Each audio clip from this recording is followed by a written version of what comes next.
Hello guys, सवाल है which of the following types of epithelium, हमें बताना कि किस तरह के एपिथेलियम लाइंस हैं वो लाइन करते हैं ब्लड वेसल्स की वॉल के लिए। जो हमारे ब्लड वेसल्स होते हैं जिनमें ब्लड का फ्लो होता है उनकी वॉल्स में कौन से एपिथेलियम पाया जाता है वो हमें बताना है। तो ध्यान दीजिएगा, हमारे लंग्स में होती हैं एल्वलाई, एयर सैक्स जिसे बोलते हैं, एयर की थैलियाँ जिसमें हवा भरी रहती है, और वो ब्लड वेसल्स के पास में रहती हैं क्योंकि एयर का एक्सचेंज होना है ऑक्सीजन का और CO2 का एक्सचेंज होना है यहाँ पर। जहाँ एक्सचेंज होना होता है वहाँ बनती हैं डिफ्यूजन बाउंड्री। क्या बनती हैं? Diffusion boundary.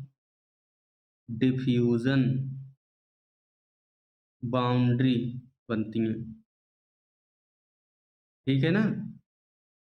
अब जहाँ डिफ्यूज़न होगा तो वहाँ पर जो एपिथेलियल सेल्स हैं या जो एपिथेलियम टिश्यू है वो कैसा होना चाहिए? वो लूज़ होना चाहिए, बीच-बीच में हल्के-फुल्के गैप होने चाहिए जिससे डिफ्यूज़न हो पाए। वो हो सकता है स्क्वैमस एपिथेलियम की वजह से, क्योंकि स्क्वैमस एपिथेलियम की जो सेल्स होती हैं वो थिन होती हैं, ठीक है? वो थिन होती हैं, इस वजह से डिफ्यूज़न होना आसान हो जाता है, जबकि क्यूबॉइडल और कॉलमनर एपिथेलियम की जो सेल्स होती हैं, वो बड़ी-बड़ी होती हैं, क्यूब लाइक होती हैं क्यूबॉइडल की। कॉलमनर की कॉलम लाइक होती हैं, तो इनकी मोटाई जो है बहुत ज़्यादा हो जाती है। इस वजह से एयर का एक्सचेंज कर पाना मुमकिन नहीं है, पॉसिबल नहीं है। तो हम किसका यूज़ करते हैं? या गॉड ने किस चीज़ का बना के दिया है हमारे ब्लड वेसल्स को? स्क्वैमस एपिथेलियम का, क्योंकि वो पतले-पतले होते हैं, वहाँ पर एयर का एक्सचेंज होना पॉसिबल है। और हमने पढ़ भी रखा है कि इनकी जो थिकनेस होती है वो कितनी होती है? लेस देन ए मिलीमीटर। 1 मिलीमीटर से भी कम होती है इनकी थिकनेस। ज़्यादा का सिंबल बन गया ये तो, कम का बनाएँगे ना। 1 मिलीमीटर से भी कम होती है इन तीनों बाउंड्रीज़ की थिकनेस, है ना? किनकी-किनकी?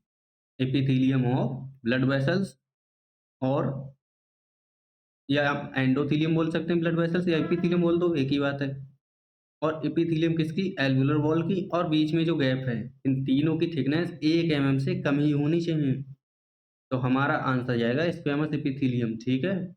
क्यूबॉइडल एपिथेलियम हमारे नेफ्रॉन में पाई जाती हैं, जबकि सीलिएटेड एपिथेलियम कहाँ होती हैं? ब्रोंकाई और फैलोपियन ट्यूब में।